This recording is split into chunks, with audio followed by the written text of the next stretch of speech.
ఆ సమావేశానికి హాజరుకమ్మని చెప్పి మమ్మల్ని పంపించడం జరిగింది.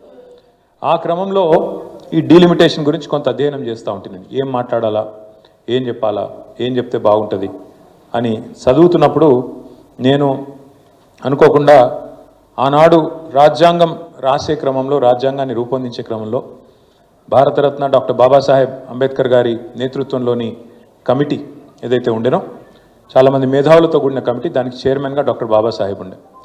సో ఆ కమిటీ ప్రతి అంశాన్ని సునిశ్చితంగా లోతుగా పరిశీలిస్తూ ఏం చేయాలి, ఏమేం పొందుపరచాలి, మరి ఎన్నో కోట్లాది మంది ఆశలతో ముడిపడ్డ ఈ దేశ భవిష్యత్తు, మరి ఇన్ని రకాల వైవిధ్యాలు ఉన్న దేశం, ఇన్ని భాషలు, ఇన్ని మతాలు, ఇన్ని కులాలు, ఇన్ని ఉపకులాలు, ఇన్ని సంస్కృతులు, ఇన్ని ఉన్న దేశం కాబట్టి దీన్ని ఐక్యంగా ఎట్లుంచాలి, ముందుకు ఎట్లా తీసుకుపోవాలి అని ఆలోచించే క్రమంలో ఆ కాన్స్టిట్యూయెంట్ అసెంబ్లీ డిబేట్స్ అని జరిగినాయి ఆనాడు. అంటే ఆ రోజు ప్రతిదాన్ని చాలా ప్రజాస్వామికంగా, ప్రజాస్వామ్య స్ఫూర్తితోని ఏ అంశమైనా లోతుగా చర్చించి ఫైనల్గా రాజ్యాంగంలో పొందుపరిచినారు. ఆ రాజ్యాంగంలో పొందుపరిచే క్రమంలో ఒక చర్చ జరుగుతుంది. కొత్త రాష్ట్రం భారతదేశంలో ఏర్పాటు కావాలి అంటే ఎట్లా జరగాలి, రాజ్యాంగం దానిలో ఏ రకంగా రాజ్యాంగం మనం దీన్ని అర్థం చేసుకోవాలని చెప్పి చర్చ జరుగుతుంది. చర్చ జరిగితే కొంతమంది అందులో సభ్యులు మాట్లాడుతూ ఏ రాష్ట్రం నుంచి అయితే వేరుపడదలుచుకున్నారో ఆ రాష్ట్రం యొక్క అనుమతి ఉంటేనే, ఆ రాష్ట్రం యొక్క శాసనసభ తీర్మానం చేస్తేనే వేరుపడాలే, లేకపోతే కుదరదు అని కొంతమంది వాళ్ళు ప్రపోజ్ చేస్తారు, ప్రతిపాదిస్తారు. దాని మీద చర్చ చాలా జరుగుతుంది, 2 రోజులు 3 రోజులు చర్చ జరుగుతుంది.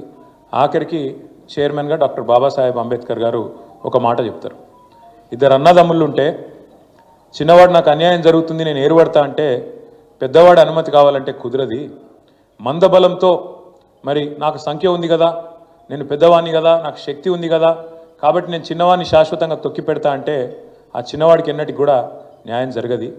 ఇదే సూత్రం కొత్త రాష్ట్రానికే కాదు, అల్పసంఖ్యాకులుగా ఉండే మైనారిటీలకు వర్తిస్తుంది, తక్కువ సంఖ్యలో ఉండే మరి ఇతర వర్గాలకు కూడా వర్తిస్తుంది. అదే మాదిరిగా అంటే దానికి ఒక అద్భుతమైన మాట వాడతారు వారు, టిరనీ ఆఫ్ మెజారిటీ.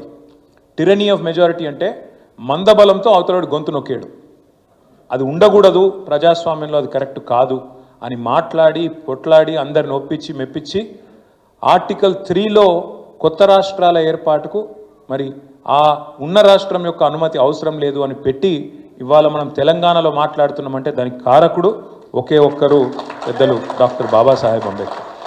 అంటే ఆయన ముందు చూపు గురించి చెప్పడానికి, అంటే ఆయన దశాబ్దాల తర్వాత వచ్చే పరిణామాలను కూడా ఊహించి ఎట్లా అర్థం చేసుకోవాలి భారత సమాజాన్ని ఆలోచించి తర్కంతో లాజికల్గా ఆయన తీసుకున్న ఆనాటి ఒక నిర్ణయం మనకు అల్టిమేట్గా రాష్ట్రం ఏర్పడడానికి దోహదపడ్డది.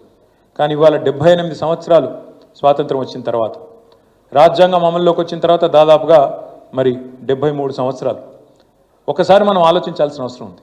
అంటే బాబాసాహెబ్ యొక్క ముందు చూపు, ఆయన ఆలోచన ఎంత గొప్పదంటే, ఆయన నిజంగా చెప్పాలంటే కొంతమంది కేవలం ఆయన కొన్ని వర్గాలకు నాయకుడు, అందులో ముఖ్యంగా ఆయన దళిత జాతిలో పుట్టిండు కాబట్టి, దళిత బిడ్డ కాబట్టి ఆయన దళిత జాతికి మాత్రమే నాయకుడు అన్నట్టుగా కొంతమంది ఆయనని తక్కువ చేసే ప్రయత్నం చేస్తారు.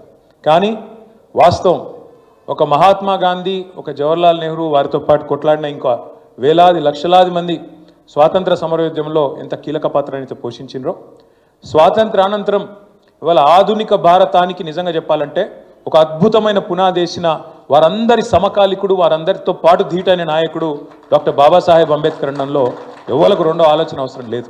వాస్తవం అది. అంత గొప్ప రాజ్యాంగాన్ని రాసింది వారు. అంత గొప్ప రాజ్యాంగం అని ఎందుకంటున్నా అంటే, ఒక్కసారి మీరు ఆలోచించండి.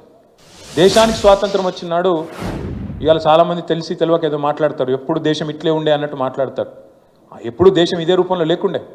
ఆనాడు 565 ప్రిన్స్లీ స్టేట్స్ ఇండియాలో, భారతదేశంలో చిన్న చిన్న టుకుడాలు.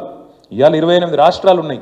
అయాల 565 చిన్న చిన్న రాజులు, సామంత రాజులు, జమీందారులు, వాళ్ళకి ఇంకోడు 565 ప్రిన్స్లీ స్టేట్స్ అందరు వాటి. ఇది ఆనాటి పరిస్థితి. ఇక మీకు తెలుసు ఎన్ని భాషలు, ఎన్ని మతాలు, ఎన్ని కులాలు, ఎన్ని ఉపకులాలు, ఎన్ని సంస్కృతులు. నలుగురు కలిసి ఉండాలంటే చాలా కష్టం. నలుగురు మనుషులు కలిసి ఉండాలంటే ఏదో ఒకటి చూసుకుంటారు, మన కులం నాదో